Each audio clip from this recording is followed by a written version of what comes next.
رمضان کے مہینے میں ابھی 15 دن باقی تھے۔ امی نے گھر کی صفائی شروع کر دی تھی۔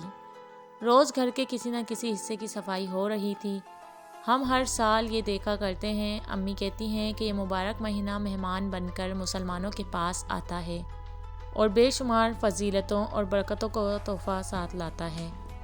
میں چونکہ رمضان کی آمد سے قبل ہی امی سے کہہ چکا تھا کہ مجھے اس بار روزہ ضرور رکھوائیے گا۔ پہلے تو انہوں نے یہ کہہ کر مجھے ٹالنا چاہا کہ ابھی تمہاری عمر کم ہے، ذرا اور بڑے ہو جاؤ، مگر میرا اصرار دیکھ کر انہوں نے حامی بھر لی۔ رمضان کا چاند نظر آیا تو سب گھر والوں کی خوشی دیکھنے قابل تھی۔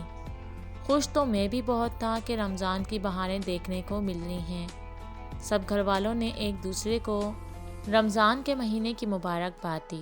امی نے پیار بھری نظروں سے مجھے دیکھا اور کہا، جب چھٹا روزہ ہوگا تو تم اپنا پہلا روزہ رکھ لینا، اس روز ہم تمہاری روزہ کھشائی کریں گے۔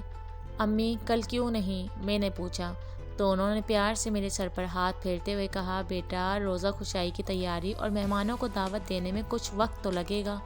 آخر وہ دن آ ہی گیا۔ سحری تو میں روز ہی کرتا تھا، مگر آج کی سحری کا خاص ہی اہتمام تھا۔ سب گھر والے میرے کھانے پر زور دے رہے تھے۔ ابو پریشان تھے کہ کہیں کم عمری کی وجہ سے بھوک اور پیاس مجھے پریشان نہ کرے۔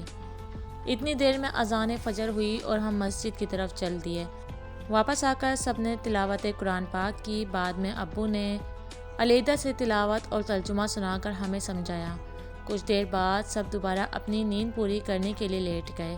صبح ابو کے دفتر کی چھٹی تھی۔ میری آنکھ کھلی تو امی اور باجی گھر کے کاموں میں لگی ہوئی تھیں۔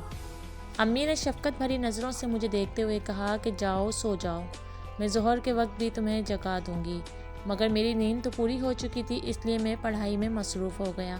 میں امی اور باجی کو دیکھنے لگا کہ وہ کس شوق سے مہمانوں کے لیے اہتمام کرنے میں مصروف تھی۔ دوپہر کے وقت پیاس اور بھوک کا احساس ہوا، مگر میں نے روزے کا تصور کر کے اسے کوئی اہمیت نہ دی۔ روزے کے تصور سے ہی میرا دل بے حد خوش تھا۔ نماز ظہر کے بعد ایک بار پھر تلاوت قرآن کا موقع ملا۔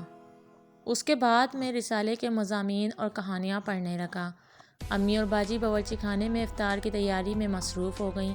عصر سے کچھ دیر پہلے پیاس نے پریشان کیا، مگر میں اس وقت ٹی وی پر روزے کی فضیلت پر بیان سن رہا تھا۔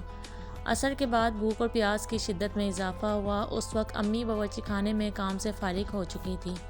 انہوں نے مجھے بستر پر لٹا کر میرا سر اپنی گود میں رکھا اور میرے سر پر ہاتھ پھیرنے لگیں۔ روزہ افطار کا وقت قریب آ رہا تھا۔ میرا دل خوش تھا۔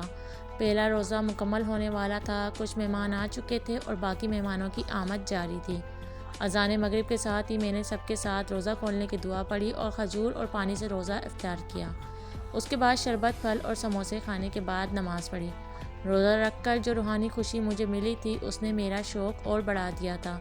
میں نے باقی روزے رکھنے کا عزم کر لیا، کیونکہ اب میں اپنے اندر روزہ رکھنے کی ہمت محسوس کر رہا تھا۔